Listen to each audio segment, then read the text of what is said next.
in this video, we'll be making the game Memory with Flutter. So before we get started, let's check out what we're making. So as you can see, the aim of this game is to help kids learn new sight words by matching an image to a picture.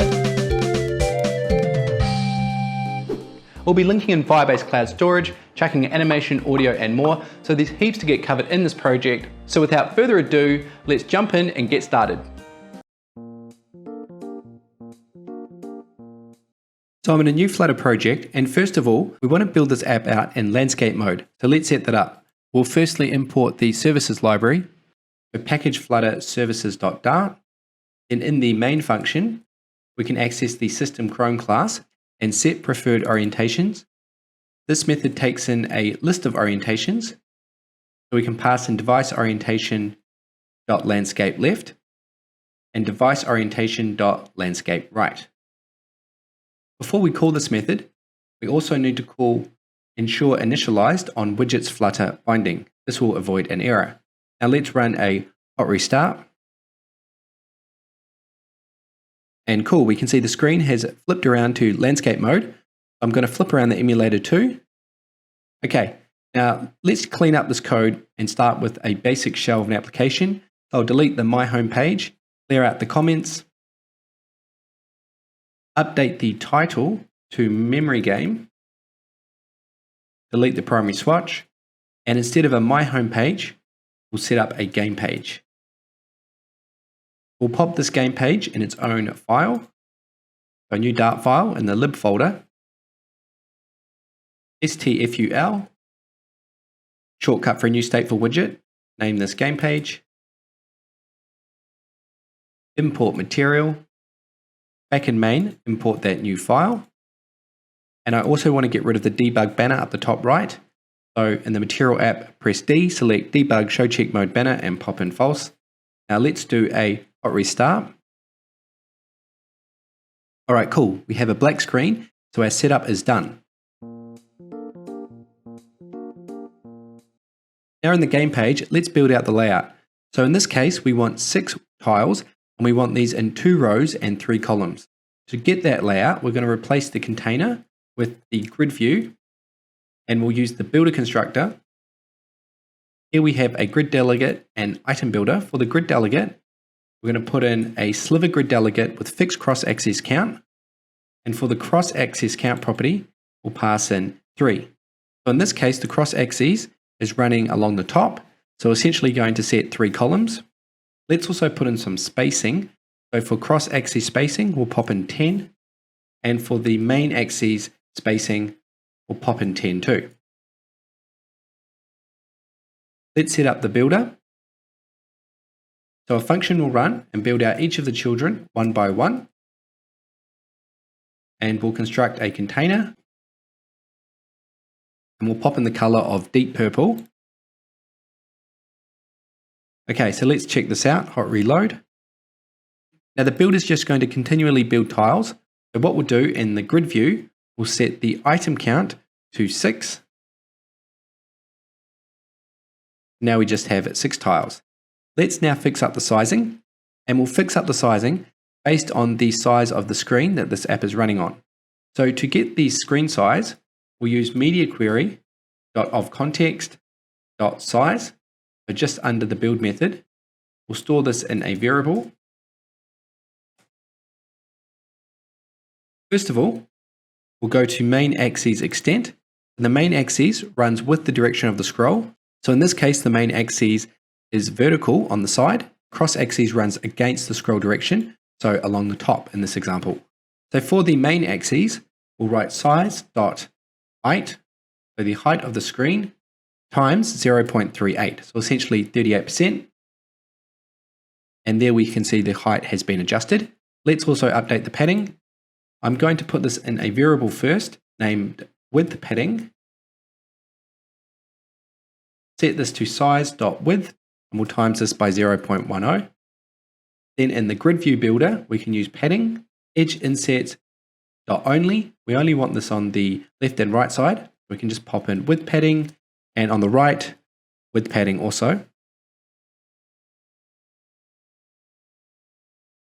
I also want to center the tiles. To do that, wrap the grid view in a center widget and set shrink wrap and grid view to true. And lastly, I want to push the UI down outside of the top part of the screen where we have the time and the settings icons and so forth. So I'm going to wrap the center with a safe area. And now we can see we've pushed that down just outside of that top part. Next up is we're going to refactor out the container. That's each of these word tiles. Right click, refactor, extract Flutter widget, and we'll refactor these out into a word tile. Now let's display the position of each of these tiles. We'll do that by creating a variable of type int, name this index. This will be required. So required this dot index, and we'll display this just to see the position. Pass in a text widget to the child, and we'll write an index. And because this is an int, we'll call toString. Now we need to pass in the argument. So we get the index from the builder, which gives us the position of each of these tiles. So we can just write in index and pass in the argument. Okay, so let's check that out. Hot reload. Cool, so 1, 2, 3, 4, 5. We've got the position of each of these tiles. Now you can see we've got red text with a yellow line, and that's because we're not using a material widget like a scaffold. So to fix that up, what we can do in main, we can wrap the game page with a material widget. And now we've got the default material theme applied. I'm also going to cut the word tile, and we'll place this in its own Dart file.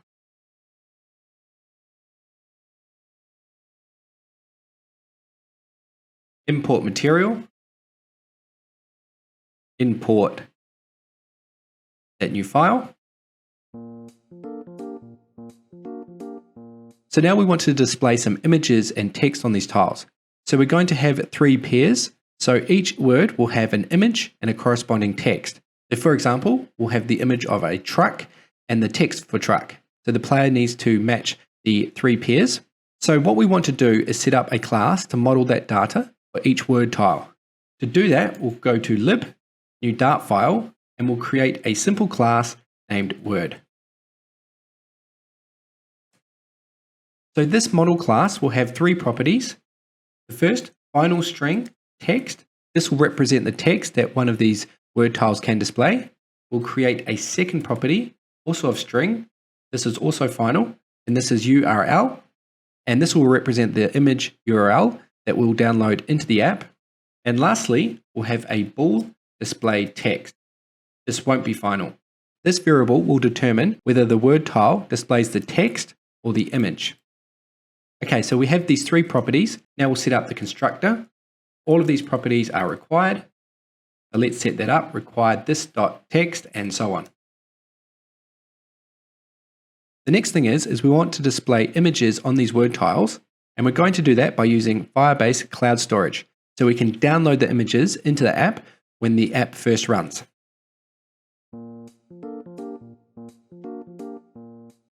So now we want to store all of the images we're going to download into the app in Firebase Cloud Storage. So firstly, we need to set up Firebase. So go to firebase.google.com and click Get Started. Then create a project. We'll pop in a project name. So we'll name this Memory Game and continue. Now this is Google Analytics. We can turn this off. This can be turned on at any time. And this will just take a moment while our new project is being created. Okay, so our new project is ready. Click Continue. Okay, so we're inside the new project. So we now want to set this up with Android. So we'll click on the Android icon in the center here. First of all, we need to add the Android package name. So this is the Android ID. Back in the project, we'll click Android, App, Build Gradle, scroll down. Here we have the application ID. So copy the ID, paste this in, and we can leave the next 2 fields, the app nickname and debug signing certificate as blank, and click Register App. We now have a JSON file that we need to download. So let's download that. So after you've downloaded the JSON file, copy that and paste that in the app folder. Now let's continue along. Next, now we need to make some changes to the Gradle files. First of all, we'll look at the app level build Gradle down the bottom here. So what we want to do is copy the plugin, Google Services. So app build Gradle. We'll then paste this plugin in here. Also scroll down on this file and we'll change the min SDK version to 21. So that's the changes for the app level Gradle. We now need to come up to the project level Gradle file and we'll copy the dependency. We'll close this app file and now in the Android folder, we will go to the project build Gradle and paste the dependency in. Okay, that's done. Also, just check that Google and Maven Central is inside of repositories in build script and also in all projects. So that's all good. Okay, let's continue along next and continue to console. All right, cool. So I've now set up the Android app. So now we need to get a couple of plugins into the app. The first one is Firebase Core. So copy the dependency. In pubspec YAML, we'll paste this in the dependency section. Make sure the indentation lines up right. And we're also using Firebase Cloud Storage. So we'll search for the Firebase storage package on pub.dev. Go to installing. Copy the dependency and paste this in too. Okay, so we've got these two packages, Firebase Core and Firebase Storage. We'll run pub-get. Okay, so we've got the two dependencies in that we want. Let's jump back to Firebase. So on the left-hand side, we can see build. So we have a whole lot of different options. We can set up a database. And in this case, we're just going to use Firebase Cloud Storage. So click on Storage. Click Get Started. We'll just run this in test mode. And we'll just set the default location and click Done. So now we're going to create a default bucket where we're going to upload all of the image files that we use in the project. So what we'll do is firstly click Upload File. So this is super easy. And we're going to upload a bunch of PNG images.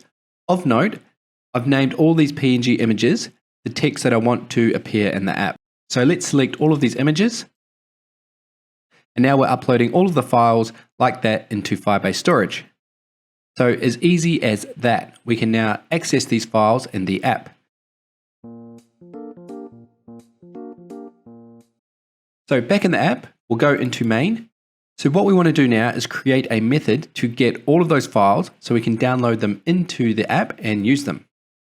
So before we do anything with Firebase, we first need to initialize Firebase with the app. So what I'm going to do in the main function is write Firebase, this is from the Firebase core library, .initialize app. So nice and easy. And we need to run this under widgets flutter binding ensure initialized, which we've already written earlier in the project. So that's done. Now this runs as a future. So we need to await this and change the main method by adding the async keyword, and we'll update void to future. Okay, now we want a method to get all of the data. And when we get that data, we want to populate a list of word objects. So that's the model class we set up earlier, and we'll name this source words. So this is going to hold all of the words that can be used in the app. I'll import the library. Now let's come down and we'll create a method and we'll name this populate source words. This will run asynchronously, so add the async keyword. So the first thing is we need to get an instance of Firebase Storage. So Firebase Storage .instance, and we want to get a reference to our storage bucket. So .ref. Now we don't have any folders in our default bucket, so we don't need to pass in a path. This will just get a reference to the root of the default bucket, and we'll store this in a variable. So final ref. Now what we want to do is we want to populate source words when this app first runs. So we want to access all of the files that we've uploaded. To do that, we'll write ref, and we have a method, list all. So this is going to list out all of the files in our storage bucket, and we'll return that in a variable all. And we need to await this. So this will run asynchronously. It'll just take a moment. So now we have access to all of the files. We want to loop through all of those files and one by one add it to our source words list. So therefore we need a loop. So we'll create a for in loop and all.items. So source words.add. We want to initialize a word object. So for the text, this will be the text that displays in the app. So we can write item and we have a name property. Now looking back at our files, all these files are suffixed with .png. So we don't want the .png part, obviously. So what we'll do is we can use a method .substring. We just want the part of the string before the .png. So we want the first character, so the character index 0, up until item.name, the index of, and in this method, we'll pass in a dot. So this way, doesn't matter how long the string is, we'll just grab the string up until that dot. Now we want the URL so we can download the image file. So we have a method given to us, get download URL, and we need to await this. So use the await keyword. And lastly, display text. By default, will pop in false. So we want to run this with a future builder. So what I'm going to do is I'm going to return a value of 1 when this method completes, just to let the future builder know, hey, this has completed. So we'll have the value 1 returned as a future. So now let's set up our future builder. So we want to do this right at the top of the widget tree. So I'm going to wrap my app with a future builder. So we need to set the future, and this will be the future that's returned by this method, populate source words. We need to update the child to a builder. We have a context and a snapshot. So this has a lot of handy properties to access the future. Open this arrow syntax up into a block body so we can write in some conditions. So what do we need to check? So first of all, snapshot, and we have a property as error. So if this future returns with an error, then something's gone wrong. So we want to print out an error message. We'll return a text, and we'll write in error, put in a sad face, new line, and probably the internet connection. So I'll write check your internet connection. So whatever you want to write in. The other scenario is the snapshot returns with data. So it has data is the property that will return. So if we have data, we want to build the rest of the app. So we'll paste in return my app. And let's also just put in a print function so we can see this run. Write in success. And we'll just put in how many words we've populated source words with.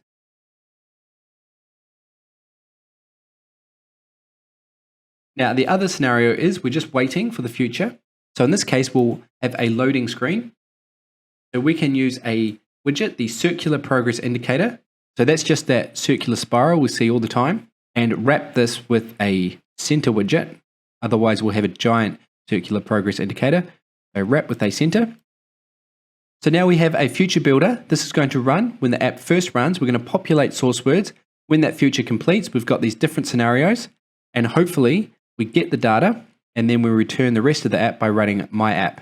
So let's give this a go. And because we've imported a couple of plugins and updated our main function, I'm just going to do a full restart.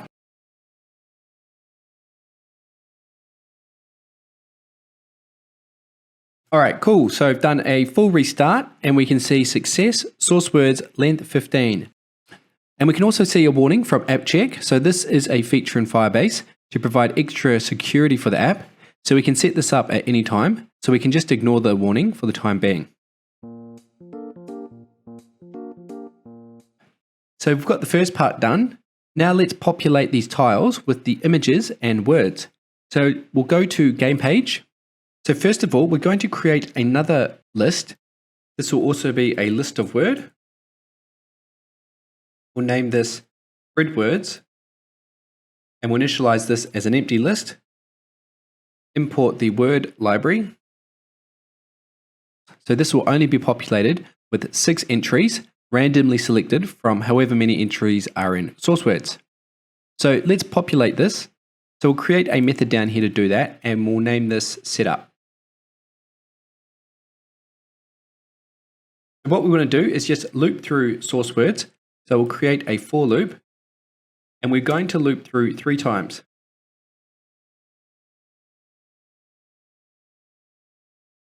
We want to add a word object, which will come from source words at the index of I. Now we also will add this again because we want a duplicate for each word, but instead of adding it via source words, we're going to add in and initialize a word object. So the text will be source words at the index of I. Use the text property, Likewise for the URL, source words at the index of i.url, and for display text, we'll set this as true. So we'll have one copy of the word with the text and one copy of that same word showing the image instead. So this will populate grid words. We'll have 6 entries. Now before we select from source words, it makes sense that we shuffle this up so we don't get the same selection. And once we've populated grid words, we should also pull shuffle on grid words so we don't have the words next to each other. We'll randomly place them in the word tiles. Okay, so we've got set up. Let's pop this in the init state. So when this first runs, we'll call setup. Now let's display the words or text. So in word tile, let's jump to that. We want to take in a word object too. And this is a required parameter. And now we'll set up a condition. So here we'll write word.display text question mark, and I'll import the word library. So if display text is true, display the text, return a text widget. Otherwise, let's return image.network. So this will be Word, and we have the URL property. We can just select that. So now once we pass in a Word object, this will either display the text or the image based on whatever value display text is set to. Now let's pass this in as an argument. So this will be grid words and the index we're given by the builder. Okay, so now let's check this out. Do a hot restart.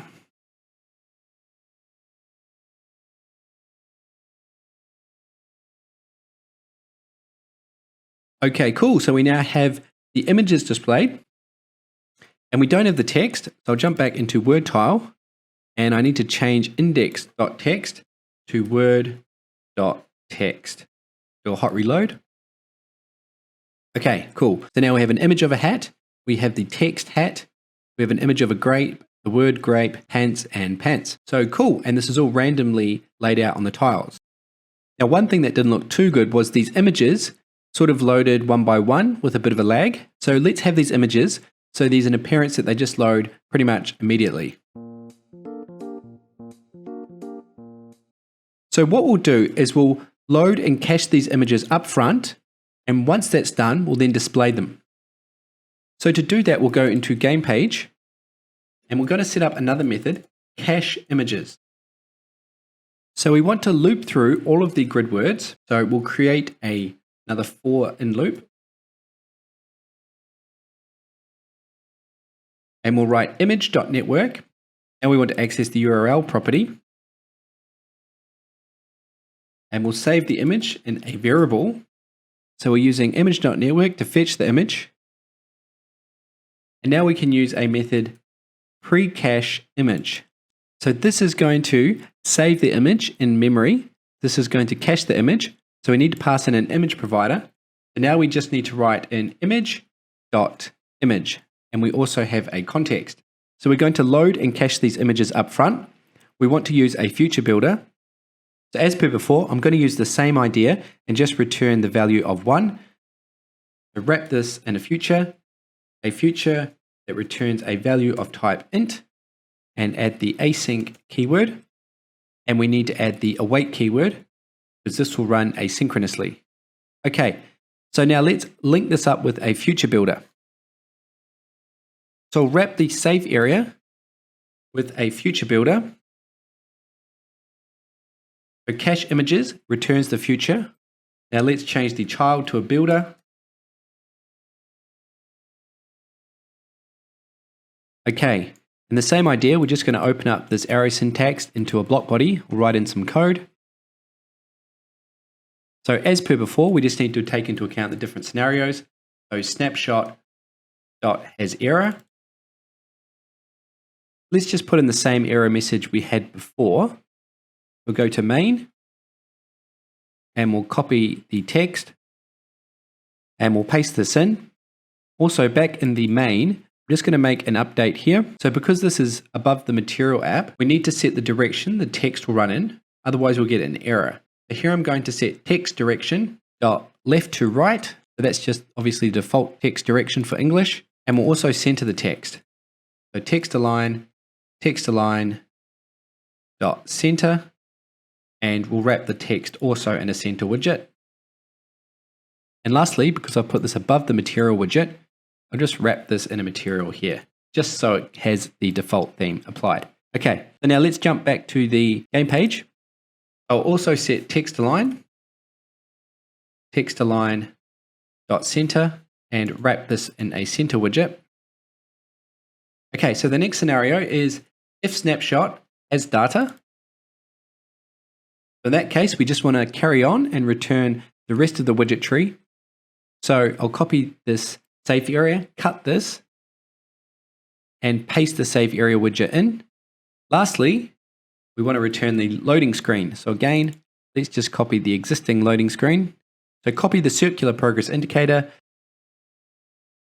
paste this in here.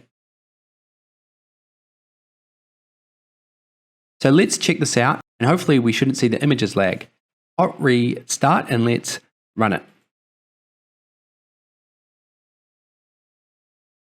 Cool, and we can see the images appeared basically instantaneously. So this looks a lot better, a lot smoother. We've just added a tiny bit of loading time to the front of the app. And now whenever we use these images, again, we're just going to fetch them from cached memory rather than downloading them again from Firebase. Now jumping into Word tile, let's just update things a little bit. So first of all, in the container, we'll add a bit of padding. So edge insets all, and we'll put in 16. I'll also wrap the text with a fitted box.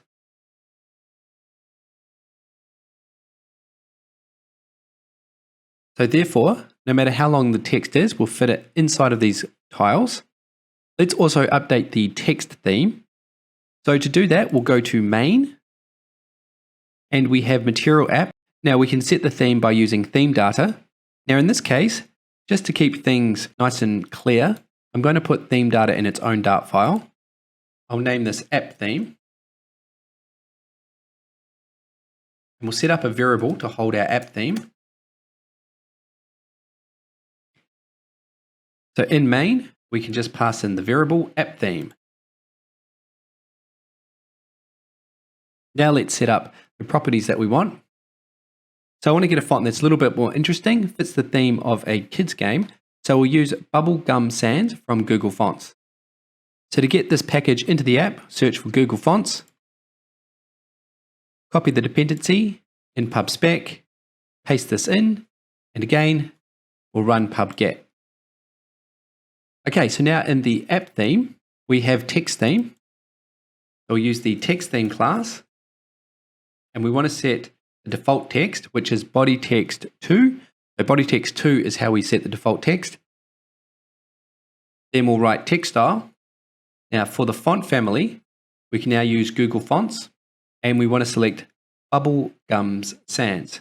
So these heaps of different options, a really, really handy package. So Bubblegum Sans. Now this expects a string, so we'll use .font family, and now that's accepted. Let's also update the font size, put in 40, and the font color, we'll set that to white. All right, so let's do a hot restart and we'll see the theme update.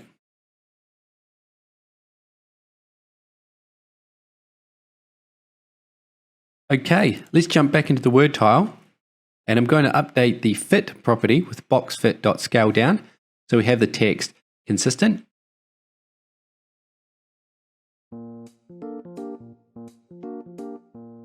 So for the next part of this project, we want to add in some animation. So whenever the player taps one of these word tiles, we want the word tile to flip around 180 degrees, revealing the picture or the text. So let's set up an animation widget to get that going. So in lib, we'll create a new Dart file, and we'll name this flip animation. We'll create a new stateful widget, and this will be an animation widget. So we can type in STANIM. And here we have a lot of the animation code already done for us. So for example, we've got the controller object set up, we've mixed in a ticker and so on. So we'll name this flip animation, import the library. All right, so first of all, we want to set up some variables.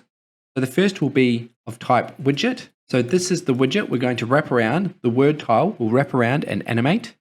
We'll also create a bool. This will trigger the animation. We'll name this animate. We're going to create another bool. This will trigger the animation, but in the reverse direction.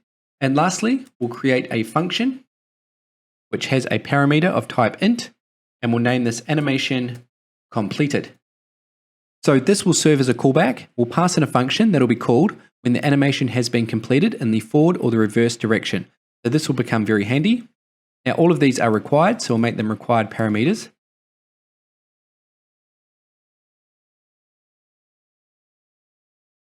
Let's scroll down. Now let's set up the animation code and the state class. First of all, we want to set up an animation object. This is of type double, and we'll name this animation. Now in the init state, first of all, we need to set the duration for how long the animation is going to run for. We'll put in 600 milliseconds. Now we want to initialize the animation object. So we'll set the animation to a tween. The begin value will be 0, and the end value will be 1, and then we'll call the animate method, and we'll pass in a curved animation. So we could pass in the controller directly, but we want to add a curve to the animation to make it a bit more interesting. So now we can pass in the controller to the curved animation, and we can apply a curve. So we can set any number of curves. We'll set bounce in and out, give it a nice cartoonish effect. We also want to trigger the animation. So we'll use the override method didUpdateWidget. In here, we'll write if widget.animate is true. Then we'll write a nested if statement, if widget.reverse. And if it's reverse, we want to run the controller from 1 back to 0. So we'll call reverse. So the animation will run in the opposite direction. Else, we'll run forward. And we'll just make sure this is reset before we run forward. So we pass in a new value to the stateful widget. didUpdateWidget will run, and we can run the animation. So this is a really handy method to trigger the animation. Now let's set up the actual animation. So we'll come down to the container, and first of all, we want to transform this widget. We want to rotate it by 180 degrees. We'll use the transform widget. For the transform property, we'll pass in matrix4.identity. And now we want to call a couple of methods. So we can use the cascade notation, these two dots, which will allow us to call a series of methods, so really handy. So in this case, we want to rotate the widget. We'll select rotate Y, and we want to rotate this 180 degrees. We'll pass in pi. This will flip it around 180. So this has imported the Dart Math library. So therefore, we want to times this by the animation value. So it rotates around from the current position to the new position. Additionally, let's add a little bit of perspective to the animation to give it a bit of a 3D look. We can use the set entry method to do that. For the row, pass in 3. For the column, pass in 2. And for the value at the end, we'll pass in a really small value, like 0.05. Lastly, we now add a comma. We didn't add a comma when using the cascade notation. We want to pass in the child. We're going to animate. So this will be the word object that we pass in. Now we want to transform around the center point. So set the alignment to center with the alignment property. Okay, so we have the transform set up. This will alter the widget, transforming it around 180 degrees, but we want this to happen over time. So we'll wrap this in an animated builder. We have an animation property, and we'll pass in the controller. The child needs to change to a builder. And also, before we rotate around 90 degrees, we obviously don't want to see the image or text.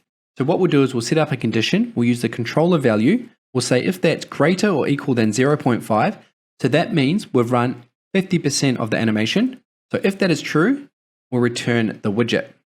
Otherwise, instead of returning the widget, let's return a question mark. So we can use the icon widget, and here we can write in icons.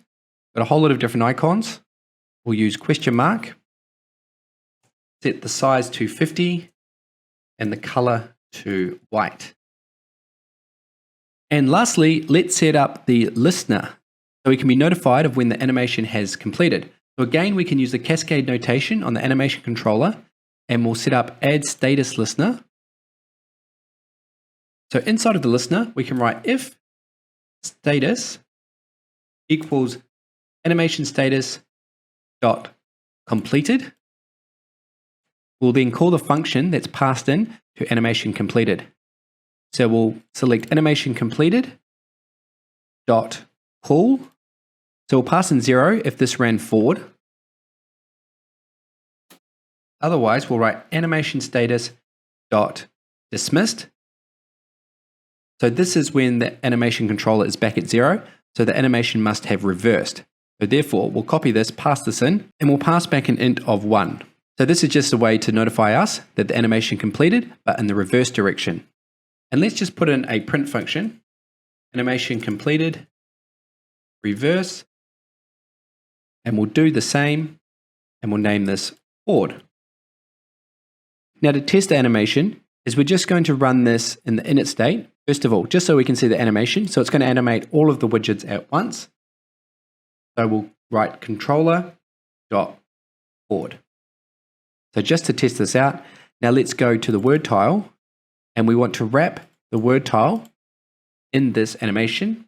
So we can just write flip animation, and we'll change child to word. Animate, we'll just pass in false for the time being. We'll update this shortly. Animation completed. Write in callback. Put in completed. And reverse, we'll just pass in false too. Okay, so now let's do a restart, and we'll hopefully see all of these widgets flip around 180 degrees. Okay, so this looks a bit weird. So the reason for that is I've accidentally typed in 3 for the second parameter on set entry. This should be 2. And also I'm going to slow down this animation just to make it a bit clearer. So we'll make this about 2,500 milliseconds. Now I'll do another hot restart.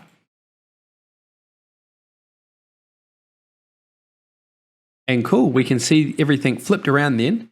Looked quite good. So we do have the text in the wrong direction. That's an easy fix, thankfully. So if we jump into word tile, what we can do is we'll wrap the text in a transform widget. So what we did before, we don't need to worry about the image. For the transform property, we'll write matrix 4, rotation Y, and we can pass in pi. So do a half rotation, import Dart Math. And I also need to align this to the center, so alignment.center. And cool, we now have this around the right way. The next step is we're going to make the app interactable, so the player can tap a specific word tile, and that word tile will flip around.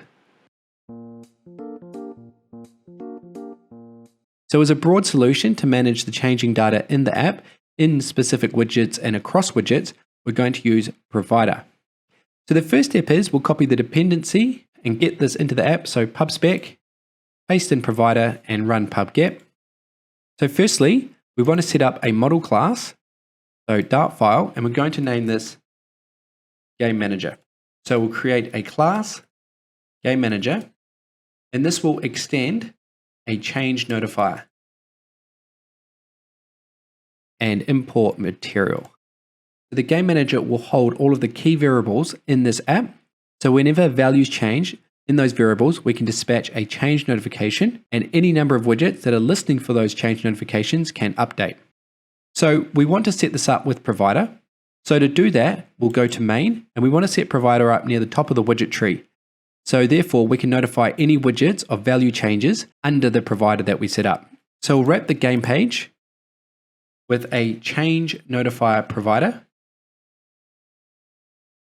Now we need to create the provider object, which is the game manager object, which extends the change notifier. So now that's done. We've now got provider working with Game Manager. So first of all, we'll just set this up with a simple example by flipping around one card. We'll create an int. We'll name this index. We'll set this to 0. We'll name a method, tile tapped. We want to pass in the index that's tapped. So this is of type int. And we'll just write this.index. So the Game Manager index is set to the index value we pass in. And after, we need to call notify listeners to notify the listeners of a value change. So this is important to call this method, which comes from the change notify class. Okay, so we've set up this simple method. We now need to call this method whenever we tap one of these tiles. So in Word tile, I'll wrap the flip animation with a gesture detector. So first of all, we need to detect when one of the tiles have been tapped. We'll have a callback that'll run. So inside of the print function, we'll print out the index just to test this out.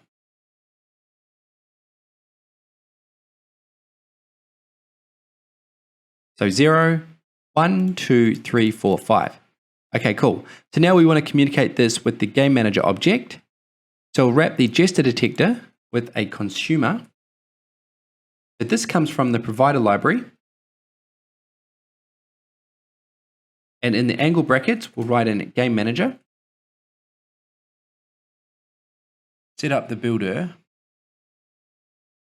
And we only care about the middle property. This will give us access to the Game Manager. We'll name this notifier. So when we tap, we can now call this method by using notifier to access Game Manager and tile tapped. And now we can pass in the index, which we get passed into the stateful widget. Now for the flip animation, we can now listen to that change. So for animate, we'll write notifier.index if that is equal to the index that we passed into this widget. So therefore, if we tap 2 and we also passed 2 into the stateful widget, this will equate to 2 and we'll pass in true to animate. Now back in flip animation, we'll remove control forward in the init state. Now this will only run if we pass in true to animate. So let's do a hot restart and test this out.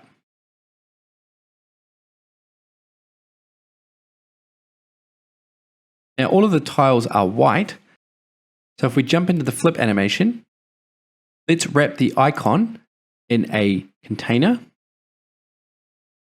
We use the decoration property, box decoration, and we'll set the color. And this time, let's set the color slightly different. We'll set this to blue accent. Okay, hot reload. And now if we tap one of these tiles, it's flipping around. So let's tap the bottom right tile. And cool, that's flipped around. Okay, so here we've got provider working well in the project.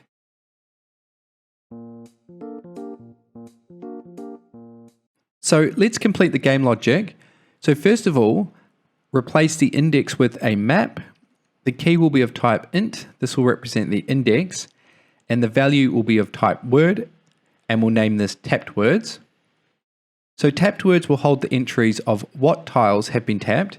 So at most, this will have 2 entries. When tapped words gets to 2 entries, we'll run a check to see if those entries match and then clear tapped words. So another couple of entries can be added.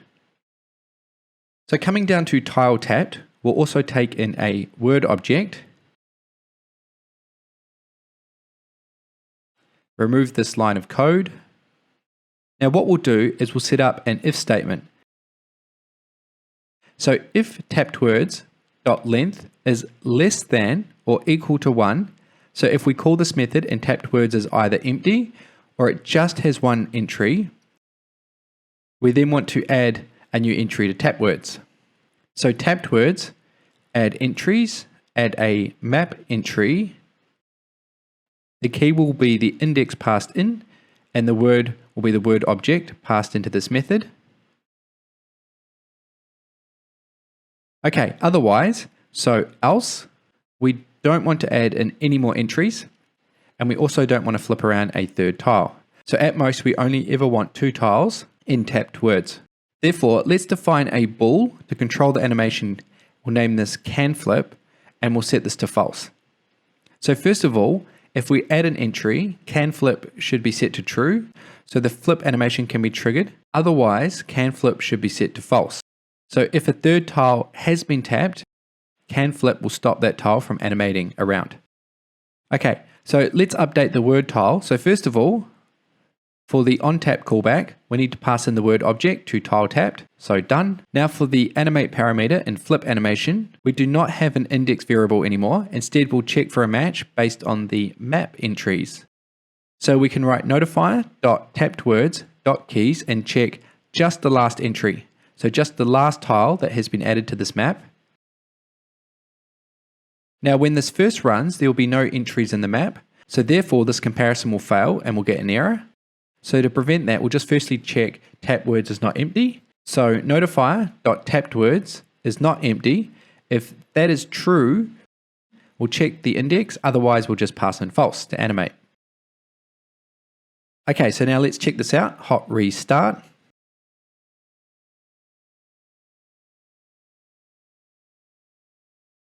Okay, I'll tap the bottom middle tile. We have sock. Let's go for the top. And we don't have a match. Now at this point in time, we want to be notified when the animation has completed, so we can run another check. So to help us do this, we have a handy callback. So this function will run when the animation has completed. So therefore, let's go to flip animation. We can see the function passed in will be called when the animation is completed, either in the forward direction or also the reverse direction. And we're notified of the forward or reverse direction by an int value of 0 or 1. And actually, let's update this, and I think a bool will be a better way to represent the animation direction. So therefore, we can just pass in true if the animation completed in the forward direction or false in the reverse direction. So obviously, another type like a string or an enum would work fine, but in this case, I think a bool makes sense given these only two outcomes. Okay, so let's jump back to the word tile. So now we can run another piece of code inside of this callback when the flip animation has completed. So let's go to Game Manager and we'll define another method, and let's name this onAnimationCompleted. And we'll take in a bool named isForward.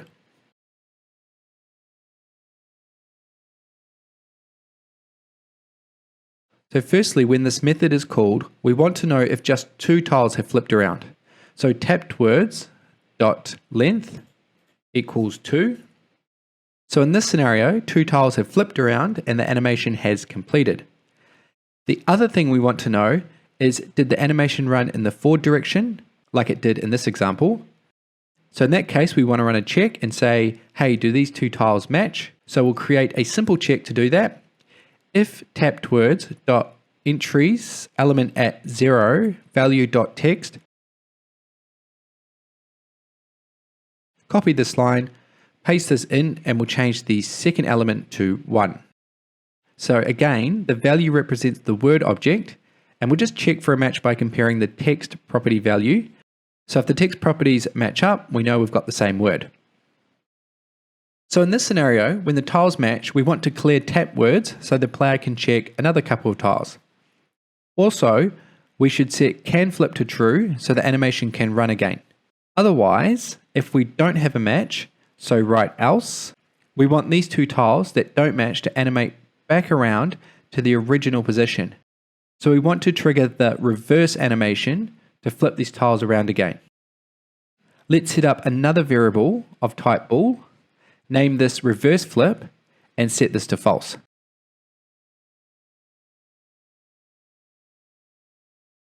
And now here, reverse flip will be set to true. So therefore, this will trigger the tiles to animate back around. Also, we need to listen for when those tiles have completed that reverse animation. So if the animation ran forward, else if the animation completed, but in the reverse direction, and it was two tiles, in that case, we need to reset reverse flip to false again, because the reverse flip animation has already completed.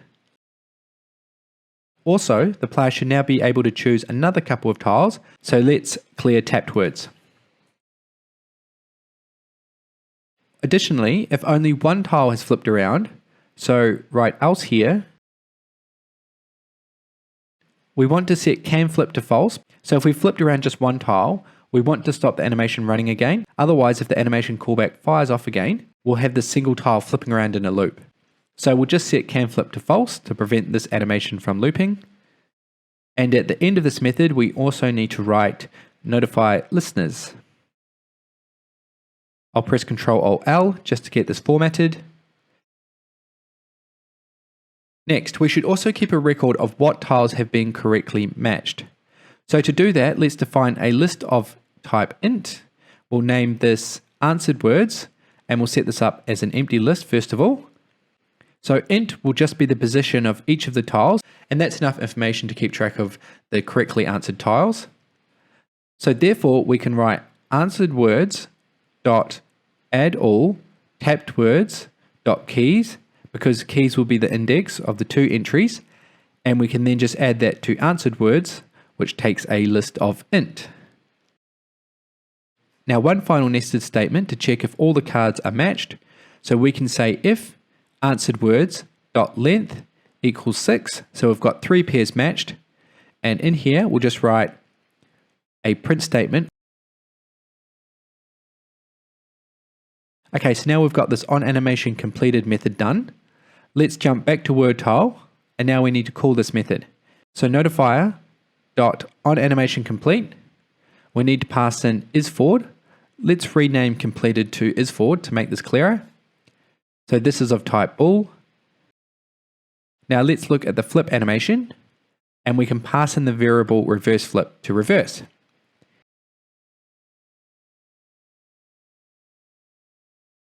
And for animate, we need to update this line of code. And if we add any more code to this, this is just going to become really hard to read. So therefore, we'll create a local variable and we'll pass it in so we can write some cleaner if-else statements that are easy to follow. So open the arrow syntax up into a block body.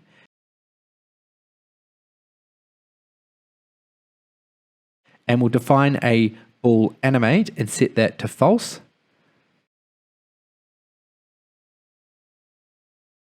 Then cut out this line of code here to check the index. Paste this in, and we'll set animate to true. So this is when the animation needs to run in the forward direction, and I'll change the question mark to and. So also, if notifier.reverseFlip is true, firstly in this case, we don't want to flip around any two tiles that have already been matched, because those tiles will already be flipped around 180 degrees. So we just want to reverse around the two tiles that did not match. So therefore we can check this by the index we passed into this widget. If it's not already contained in the answered words list, then we can run the animate in the reverse direction. And lastly, we'll wrap both of these if statements with can flip. So therefore, we can only run these if statements if can flip is true. Because if can flip is false, we don't even want to check these conditions. Okay, so coming down, we can now pass this new local variable animate in, and let's give this a go. So hot restart.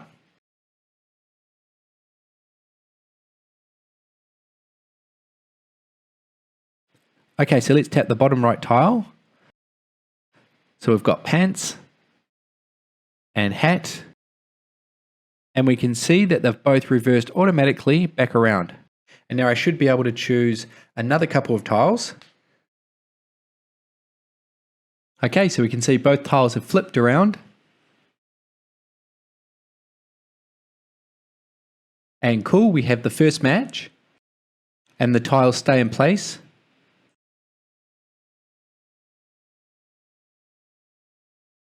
And the second match. And now let's finish this off. And awesome, all cards matched has been printed out. Now if I do tap one of these tiles again, we get a problem and everything's mucked up. So we need a way to prevent unwanted taps, otherwise it's going to muck up the state of this game. So what we'll do is we'll jump back into Game Manager. We'll define another bool and we'll name this ignore taps. So this will ignore unwanted taps and we'll set this to false. However, when a tile is tapped, we need to set ignore taps to true. So when a tile is tapped, we want to immediately ignore any other taps. So now we need a way to reset ignore taps back to false again. So when a tile is incorrectly answered, we want to set ignore taps back to false, so the player can tap another couple of tiles. Also here, I'll write ignore taps is false. This is after 2 tiles have finished reversing around, so therefore we want the player to check another couple of tiles. And lastly, when 1 tile has flipped around, we'll set ignore taps to false, so the player can tap the second tile. So now if we go back to word tile, in the gesture detector on tap function, we can write if notifier.ignore taps is false,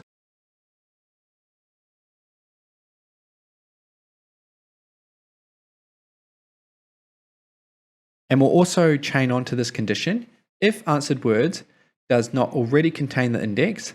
So this will prevent any taps on tiles that have already been answered, so we'll just ignore those taps. And lastly, if tapped words does not contain the index, this will prevent any double taps on the same tile. So for example, if the player taps twice really quickly. So therefore, if all of these conditions are satisfied, we can run tile tapped. I'll Control-Alt-L to format.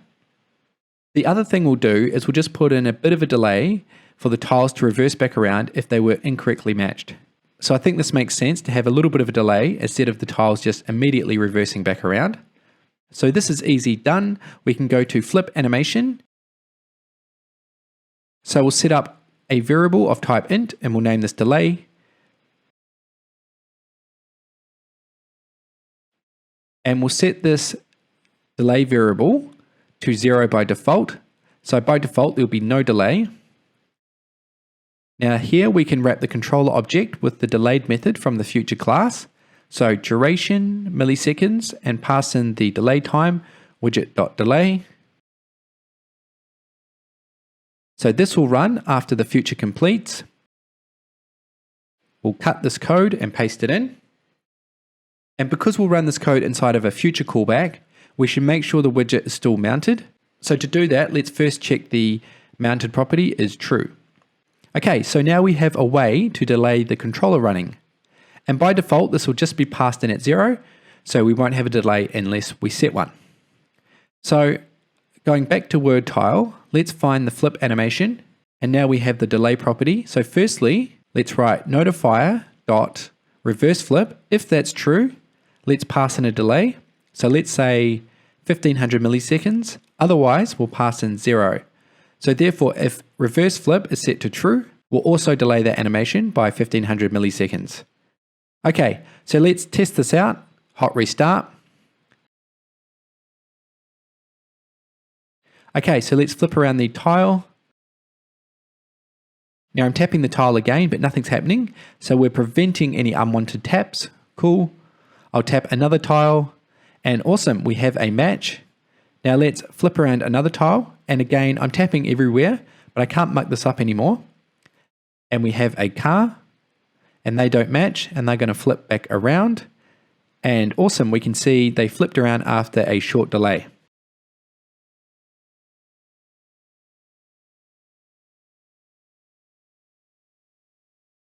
Okay, cool, so both cards flipping around after a delay.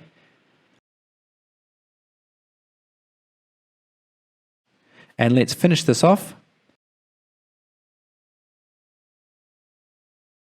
And now if I try and tap on another tile, we're not getting any more tiles flipped around. So now we have this logic pretty much nailed down for the project. And lastly, just for some housekeeping, let's refactor out this code in the build method into its own method.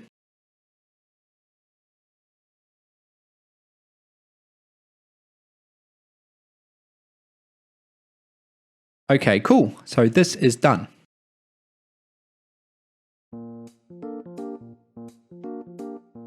So now we'll set up some animation to run when 2 tiles have been matched successfully. So we'll have a bit of a shake animation just to make it a bit more lively. So to do that, in lib, we'll set up a new animation widget and a new Dart file. name this matched animation.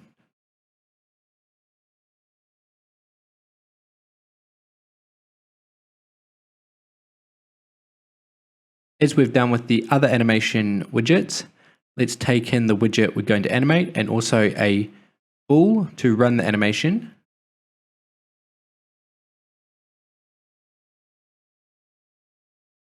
Okay, so now down in the state class, we'll create an animation object. This will be of type double and we'll name this shake. We'll set a duration. Let's set the animation to run for 800 milliseconds. Now let's initialize the shake variable. So in this case, we'll set this to a series of tweens. So we want to shake to one side, we want to shake back to the other side, and do this again and then back to the center. So essentially we need a bunch of tweens to run in succession. So to get that effect, we can use the tween sequence class.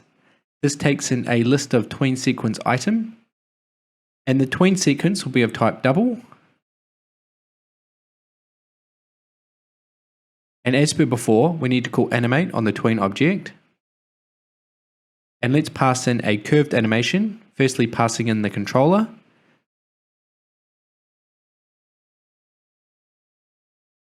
So let's put ease in and out. So now we can pass in the first tween sequence item. So the tween sequence item itself takes in a tween and also a weight, which will set the proportion that this individual tween sequence item will run for compared to the total passed in. So let's set up the first tween. The begin position will be the original default position. And we'll put the end position at 0.12, so not too exaggerated. And we'll pop in a weight of say 3. And we can play around with this after it's set up. We'll copy this tween sequence item, paste it below. And now let's set up the next one. So we want to begin where we ended up in the previous tween sequence item. So 0.12. And now let's go right back over to the other side. And we'll just decrease this slightly. So we'll lower it down to 0.08. And I'll increase this weight value to 5. I'll copy this, paste it in. So again, we want to start off where we ended last time. So it looks nice and smooth. So minus 0.08. Add the minus, and now let's shake it right over to 0.04. So again, reducing the value. Copy and paste this in. Again, we'll start off at 0.04, and then we'll just end up back at the original position of 0. And I'll put in 6 for the weighting. So therefore, this tween is going to shake from one side. From that position, it's going to shake back to the other side. Do this again with less force, until we end up back in the center. Okay, so now we have this set up. Let's also run the animation similar to before. So inside of did update widget, if widget.animate is passed in as true, we'll run the controller forward. But this time, we won't put controller.reset because we only want the matched animation to run once.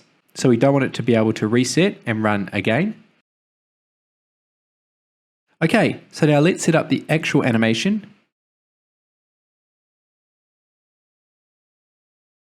So we want to rotate on the Z axis this time.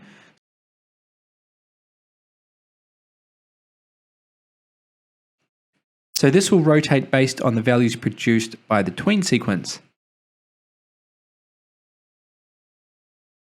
And again, we'll add in some 3D perspective. So use the set entry method, and I'll make sure I get these numbers right. So 3, 2, and we'll put in a small value 0.003. And also, we need to set up the child that we want to animate. Also, transform around the center point, so alignment.center. And as per before, we need the transform to animate. So wrap in an animated builder,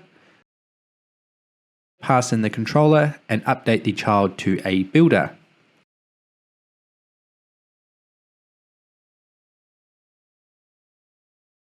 Okay, so now let's wrap the word tile with a mesh animation, and we can see the child is already passed in. Now to trigger this animation, we'll write in notifier, and now let's check if the answered words contains the index. So if the answered words, which is a list of int, contains the index passed into this widget, we'll pass in a value of true. So this will trigger the animation to run once. Okay, so let's check this out. Hot reload.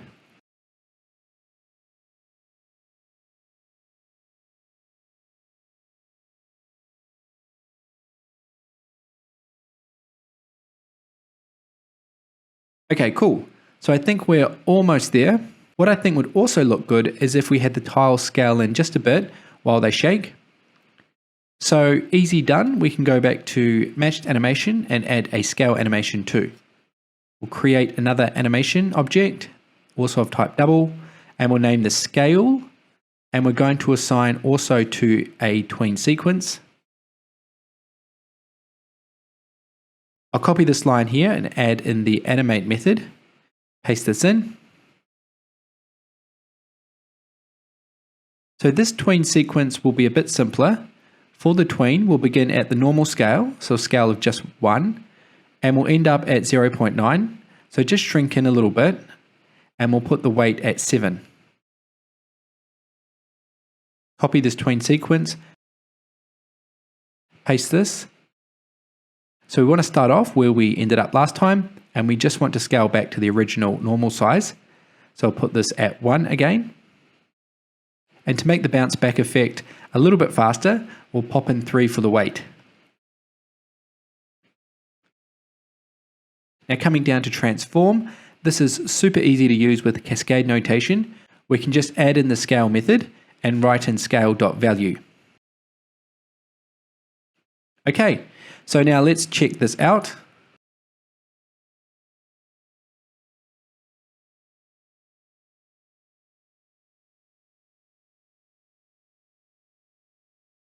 Okay, awesome. So I think the scale animation combined with the shake animation work quite well together.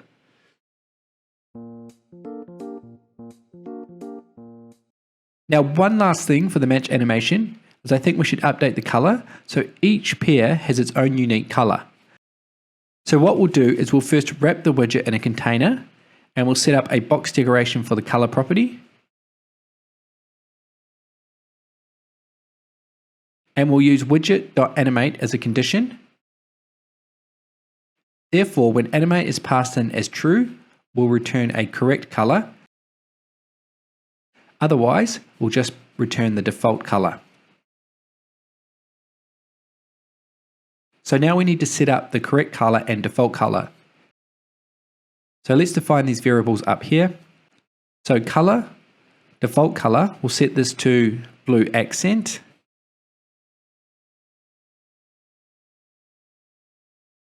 And correct color, we'll set this to a default of green. So this will be the first matched pair. So now we need to know whether we've matched the first pair, the second pair, or the third pair. So let's define a variable and pass that information in. So this will be final int number of words answered. And this is a required parameter.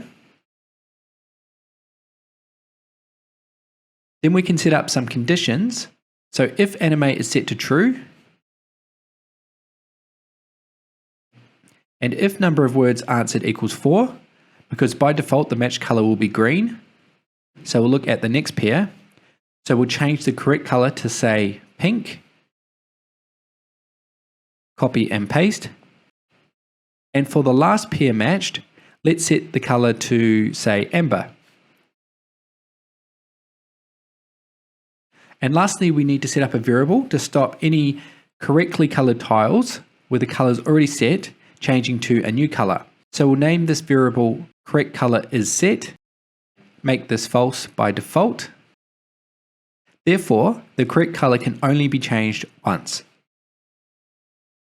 So we'll write if correct color is set is false, then we can run this code here.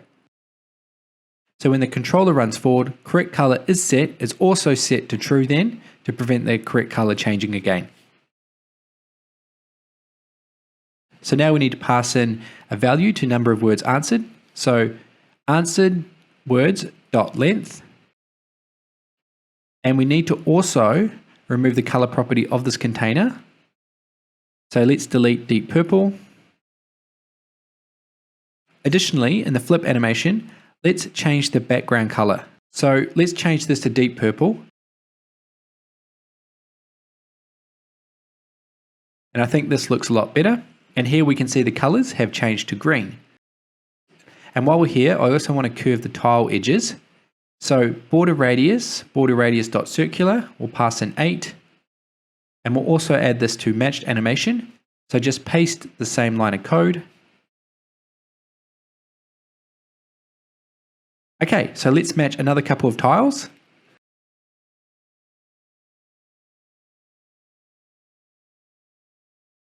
Awesome.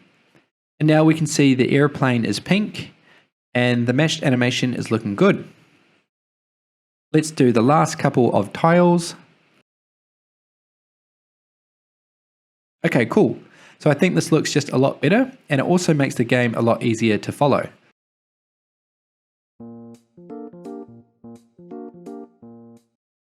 For this next step, once all the cards have been successfully matched, we'll create a pop-up box that appears and has a button so the player can replay the game. So firstly, we'll set up that pop-up box. We'll create a new Dart file. We'll name this Replay Pop-up. A new stateless widget.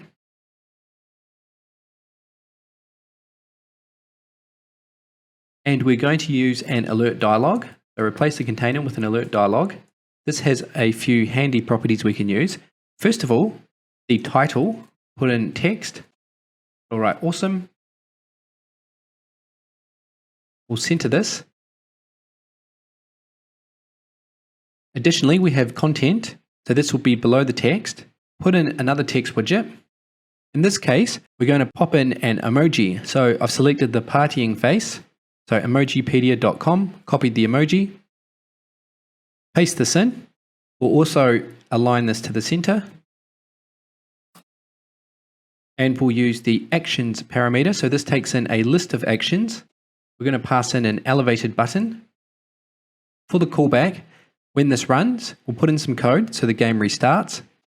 So we'll update that shortly. For the child, we'll put in text, replay.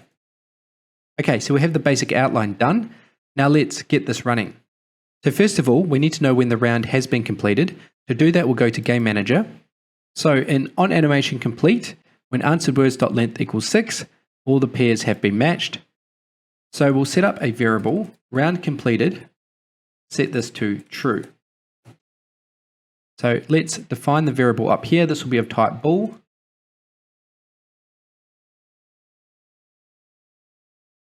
Okay, so now we know when the game is completed. So now we need to listen to this variable and show that pop-up box we just created. So we're going to do this in Game Page. We're going to come to the Safe Area widget just below If Snapshot Has Data. Wrap this with a widget, and we're going to wrap this with a selector. So this is from the provider library. It's basically the same as consumer, except the one key difference is this selector will let us just select a particular variable to listen to value changes from. So what we want to do in angle brackets, we want to pass in the types. First of all, we're going to listen to Game Manager. The second type will be the variable that we want to listen to in Game Manager, and that will be of type bool. So for the selector, this has a builder that will select the variable that we want to listen to. So now we can just easily select that variable. So if I write Game Manager, and now we can select any variable we want. So in this case, round completed. And lastly, we change the child to a builder. So as per before, we can now listen to value changes from round completed. So I'll write in round completed, and we just care about that middle parameter. All right, cool. So the big benefit of selector in this scenario is we only run the builder if we get a value change from this variable, and we'll ignore all other value changes. So a very handy class. So now we've got that set up, we'll open up the arrow syntax to a block body, and we'll write if round completed is true, then we want to show the pop-up box, so show dialog, the helper method, and we have another builder. So we want to display the replay pop-up. Okay, now if we run this as it is, we'll get an error because we've got a builder inside of another builder. So that's going to cause a problem. To get around that, we'll use widgets binding .instance add post frame callback. This will schedule a callback at the end of the frame and just avoid this error. So therefore, this will run smoothly. So just cut out that code and paste it inside of the callback. Okay, cool. So we've now got this. So we should now have that pop-up box appearing. Now, before we do a hot restart, I'm just going to make a couple of quick changes. First of all, I'm just going to comment out gridwords.shuffle. So while we're testing this, don't need to keep playing the game. And also in flip animation, I'm going to set that to 1200 milliseconds, make the flips a little bit faster. Okay, now let's test this out and we should see the pop-up box appear when we want it to. So hot restart. Okay, so cool, so that's flipping around quite fast. Now we have all the pairs next to each other. We can zip through this. And cool, so we've got the pop-up box. Awesome. All right, so let's go into the pop-up box, replay pop-up. So we're in here. So what we want to do is we'll just build out this UI a little bit more. First of all, let's make the emoji a little bit bigger. So style, text style, font size, we'll make that 60. Let's also center the button. We can use actions alignment, main axis alignment dot center. I also want to stretch that button out a little bit. So to do that, we'll wrap the elevated button in a container. We'll get the maximum width we can. So width, pass in double.infinity. Put in some padding. Edge insets all, pop in 12. Now to update the rest of the theme, I'm going to jump into app theme. And what we can do is we can use dialog theme here. Background color, we'll put in colors.blue accent. Let's also round the corners. We'll use the shape parameter, rounded rectangle border, border radius, and border radius dot circular. Pop in 8. And also we'll update the text style so it's the same as Bubblegum Sans from Google Fonts. Rather than copying and pasting this again, we'll cut this and we'll set this up as a variable. So we'll name that variable text style. Now we can just pass this in. Let's also set the elevated button theme, elevated button theme data. Style, we'll use elevated button dot style from. Put the color as light blue. Keep a blue kind of theme going. Also add some rounded corners. Copy shape, paste this in. We want to apply the same text too, so copy and text style. Let's make the font a little bit bigger. So what we can do is we want to apply this text style, but we want to make one change to the font size property. So we can use copy width, font size, and we'll put in, this is 40, we'll put in 50, just to make it a little bit bigger. So the copy width, very handy method. Now if we jump back to replay pop-up, the other thing that I think will look quite cool is if we update the message. So instead of just saying awesome, we can select from a bunch of different messages. So let's set up some messages. I'll just create a const up here. Up the top of the stateless widget, messages, and we'll just populate this. Okay, so I think we have enough messages. So what we can do now is we want to randomly select from messages. Inside of the build method, we use the random class, import .math, next int. We want to select up to a maximum. So this will be messages.length. So we'll generate a random int from 0 up until 3. Store this in a variable. Create a variable message, and this will be set to messages at the index of R. So if we get 0, we'll get awesome. If we get 1, we'll get fantastic, and so on. So replace awesome with message. Let's run this again. Hot restart.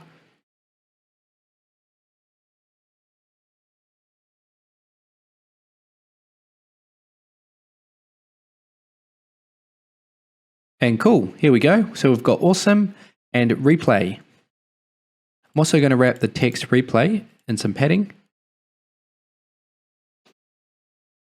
Cool, I think that looks quite good. Okay, so now we want this button to actually restart the game. So in the callback for onPressed, what we'll do in this scenario is we'll reroute the application through My App. So if we go to My App, we can see My App is basically right near the top of the widget tree. but it is under the future builder that populates source words, so we don't need to run the future builder again. But this is going to run everything under it. So we're going to generate a new set of words and rerun the init state for the game page. So let's reroute the application through my app and we'll restart the game. So to do that, we'll go back to replay popup and write a navigator class to navigate between different pages. And we're going to select push and remove until. This will push on the new route and then remove all existing routes once that new route has been pushed on. For the new route, we're going to pass in a page route builder. So in this case, I'm not passing in a material page route because I don't want any animation. So to avoid the material animation, we're going to use page route builder. Now for the builder, we can just blank out all of these parameters here because we're not going to run any animation. All we want to do is push on my app and we'll leave everything else as is. So now when we press this button, we're going to reroute the application through my app and we should effectively restart the application. The other thing I'll update is if we go to game page, scroll back up to show dialog, let's set barrier dismissible to false. And that's going to prevent the player from dismissing the message box. Okay, so let's test this out. I'll do a hot reload. We can see the message changed. That's good. Now click replay. And cool, we have a new game and we have a new set of words.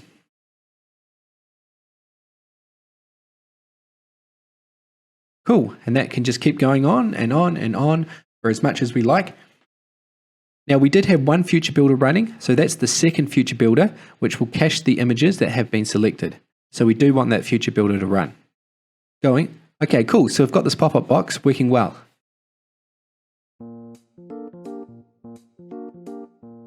Now the next thing we'll do is add one final animation to this project. This is quite a quick animation and it's going to spin the widget. So we're going to use a spin animation when the pop-up box appears, and we're also going to spin in all of these tiles whenever a new game starts. We're going to set this up in a new Dart file and we'll name this spin animation. Again, STANIM. We've got a new stateful widget with the animation controller, spin animation. We'll take in the widget we're going to animate, name this child.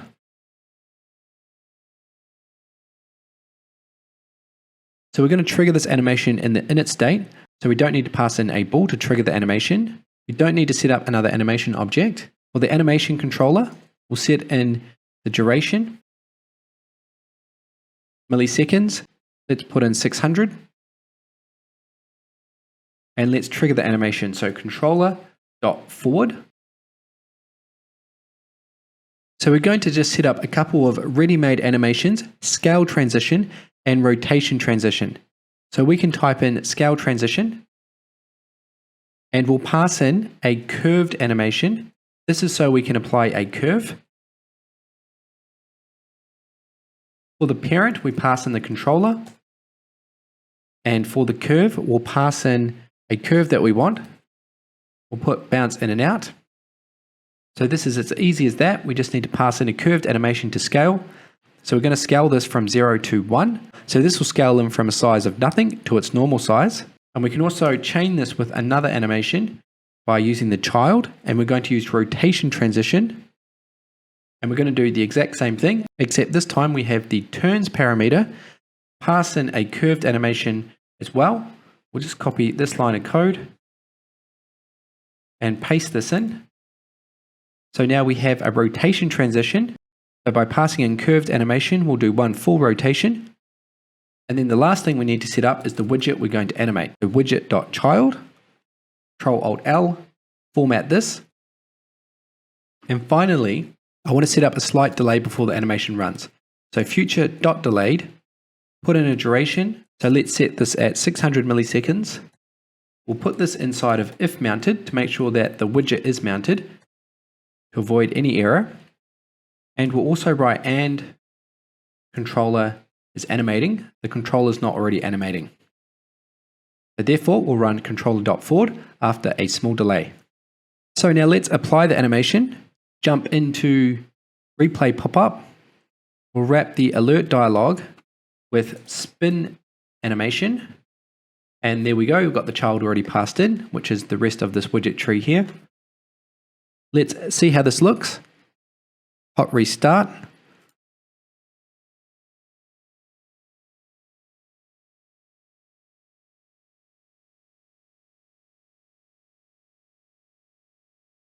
Okay, cool. So I think that looked quite good. A small update in the game page. Let's remove the background color. So the barrier color, we'll set this to transparent. I think it'll look better if we don't have any background color. Now let's also apply the animation to all of the word tiles. So when we load a game, they'll all fly in too. So we'll go to word tile and we'll wrap the top of the widget tree with spin animation. Okay, so let's give this a run through. Hot restart.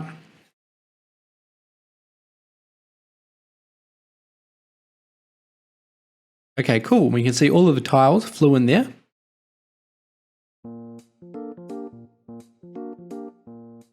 What we're going to set up now is a simple background to this app. We're going to import this PNG of some clouds. And instead of using Firebase, we're going to store this asset locally just so we can load it immediately. To do that, we'll go to the PubSpec file,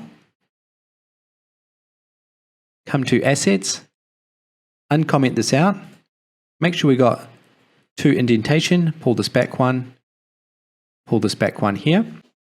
Now we want to set the path for where we'll put this image. So up the top, I'm going to create a new directory. I'll name this Assets. I'll then create another directory inside of Assets named Images. Paste in the cloud image. Now we can update this path, Assets, Images, and we can just leave a /, and that way we can just get any number of images from the images folder. In this scenario, we're just going to use one image for the time being though, and run pubget. So what we'll do is firstly, when the screen is loading, we want to set the image up. We'll go to lib, main, and we're going to wrap the circular progress indicator with a container. Use decoration, box decoration, image, decoration image, and we'll use asset image. Now we'll put in the path, assets, images, cloud.png, and we want this to fill up the whole background. So we'll set the fit parameter to boxFit.fill.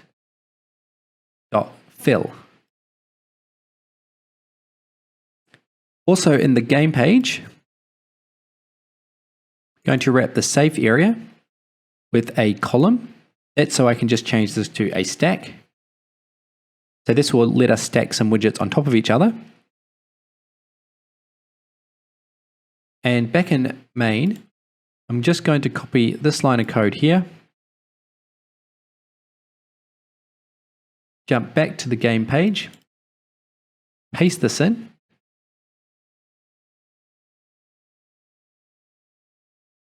So now we have a background of a cloud also on the game page. Okay, let's see how this looks. Okay, cool. So we've got the cloud there. Things are loading. Okay, so that looked almost good. We had one problem though, as the second loading screen also needed the cloud. So we'll select the code for the loading screen, the circular progress indicator, refactor this into its own Flutter widget, loading page, cut loading page, pop this in its own file,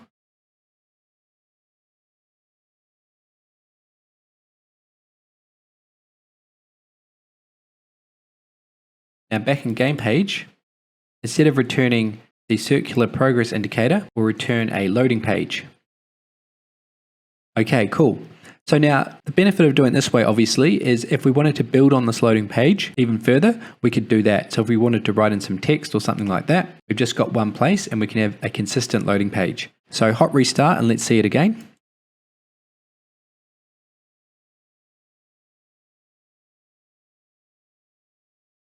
Cool, okay.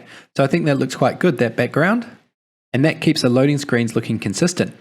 On the same note, I'm also going to refactor out the error message we get. So I think this makes sense if we just keep the error message also consistent.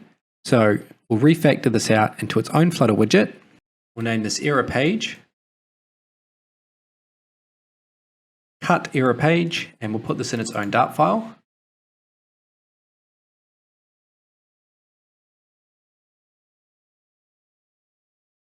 Import the library, and in game page, we can now just return an error page.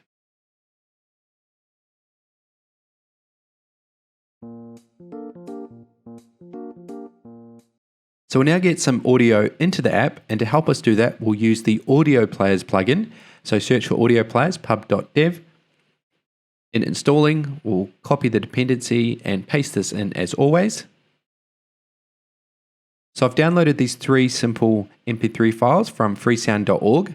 So the first file, correct, is when we've correctly matched 2 cards, incorrectly matched, and when all of the cards have been completed, we'll play this little jingle.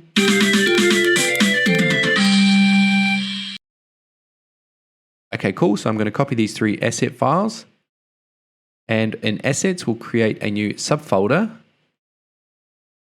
Name this audio, and paste in the MP3 files, and we can close this here.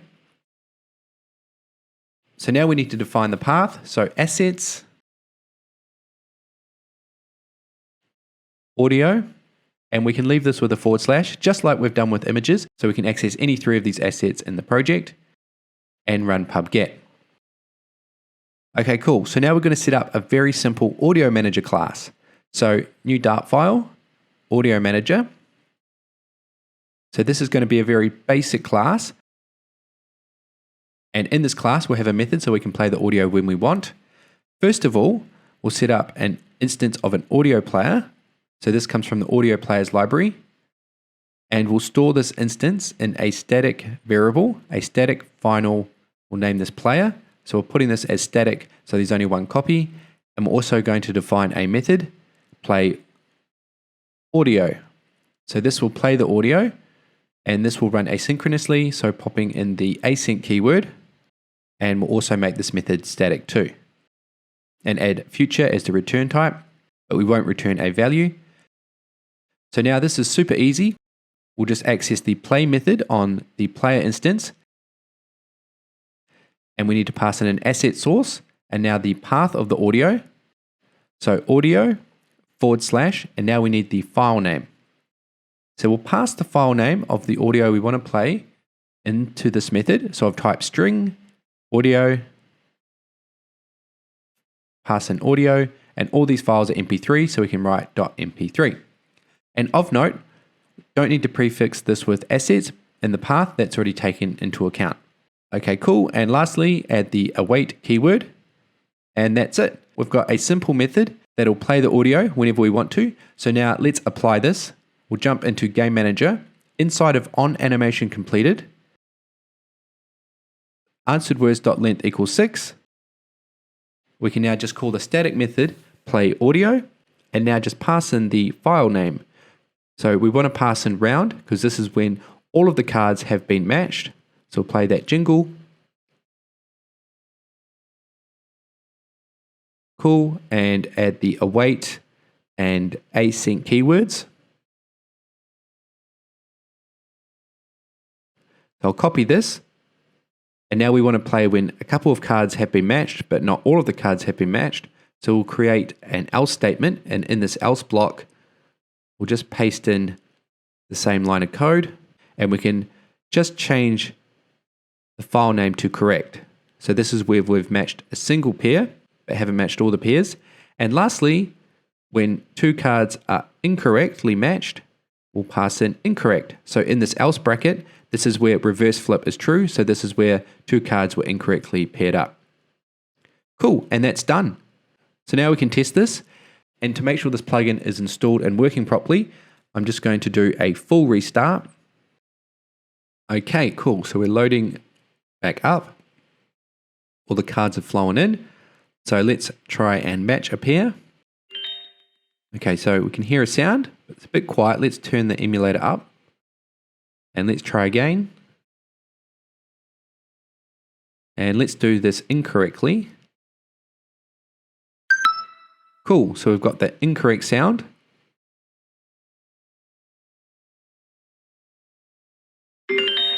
Correct sound. And now let's hear the jingle.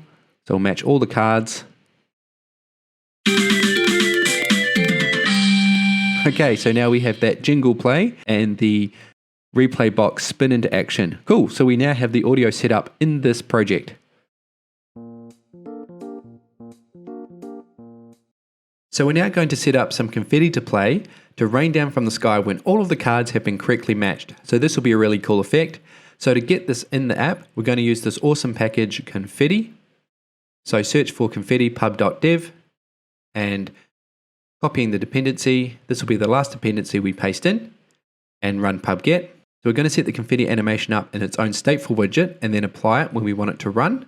So in lib, we'll create a new Dart file, name this Confetti Animation, a new stateful widget, so Confetti Animation. So really simple, we're going to replace the container and replace that with a confetti widget, and we just need to pass in the confetti controller. So let's set this up. So we'll set up a new confetti controller. And we just need to pass this in. Okay, so now we want to trigger the confetti to run when all of the cards have been correctly matched. So as per before, we'll define a bool. So this will trigger the confetti animation to play when we want it to. And a required parameter. And inside of did update widget, we just need to call play on the controller object. So if widget.animate is true, we pass in true to animate, then controller.play. Okay, so now if we press Control Q on the confetti widget, we can see a whole lot of different properties with default values. So we can just play around with these values until we've sort of got the look that we want. So in this case, I'm going to update the maximum size and the minimum size of the confetti. So for the maximum size, this takes in a size. Let's pop in 30 and 100. So make it a little bit bigger. And for the minimum size, pop in 10 to 30. So just increasing the size of the confetti. Let's increase the gravity. So the default is 0.2. So let's make this a bit stronger. So I've upped this to 0.5. And blast directionality, let's change this to. So if we use the blast directionality class, we have explosive or directional. So we'll go with explosive, make it appear as big a bang as possible. And lastly, number of particles, let's ramp that up to 60. And lastly, I'll wrap in an align widget because I want the confetti to sort of fall down from the top of the screen, sort of falling down from the top of the sky. So for the alignment, we'll pass in 0 on the horizontal x-axis, and for the y-axis, we'll set this at -1.5, so sort of from the top, above the top of the screen. All right, cool. So now we've set this all up. We just need to apply it. So back in game page, so inside of the stack, we want to put this as the last child. So come to the bottom of the children, and this is so the confetti is going to show above the word tiles, but it's also going to show behind the pop-up box. So we just need to write in confetti animation. So we want to run this when all of the cards have been correctly answered.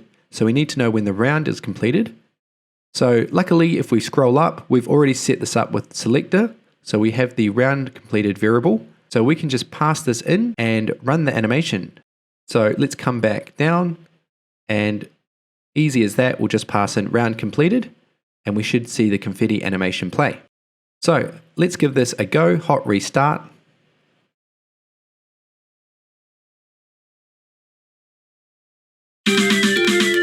Okay, awesome.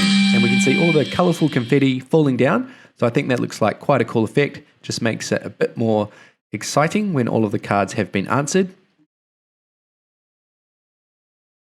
I'm going to make one small change, and I want to shorten the duration. So back in the confetti controller, just going to update this, and we'll pop in 1500 milliseconds.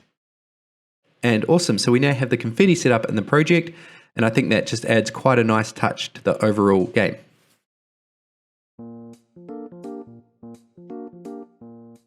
Okay, so we've finally finished this project. I'm just going to do some final touch-ups and then we'll wrap up. So first of all, I just want to make some slight changes to the error page UI.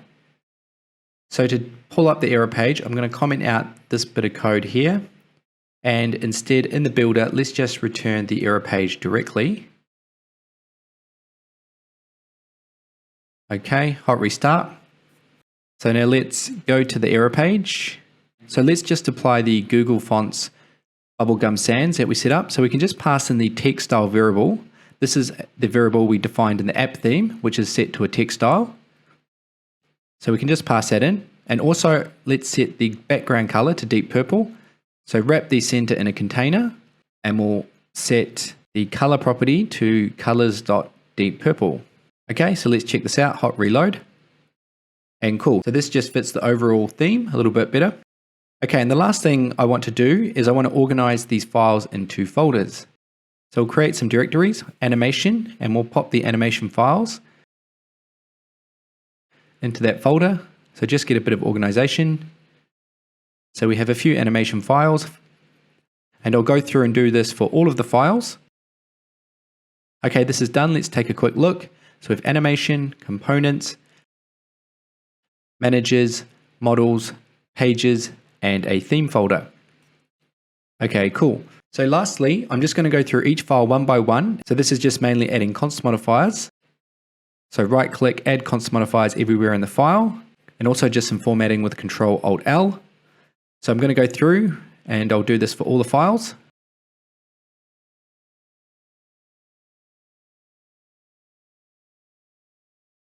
I'll return this bit of code here and delete the error page, delete the print function, and finally in game page, in setup, I'll uncomment out gridwords.shuffle. Okay, so let's give this app one last test drive. So here we have the loading screen, should be fetching the data from Firebase and loading and caching the images. Got the grid tiles spinning onto the screen.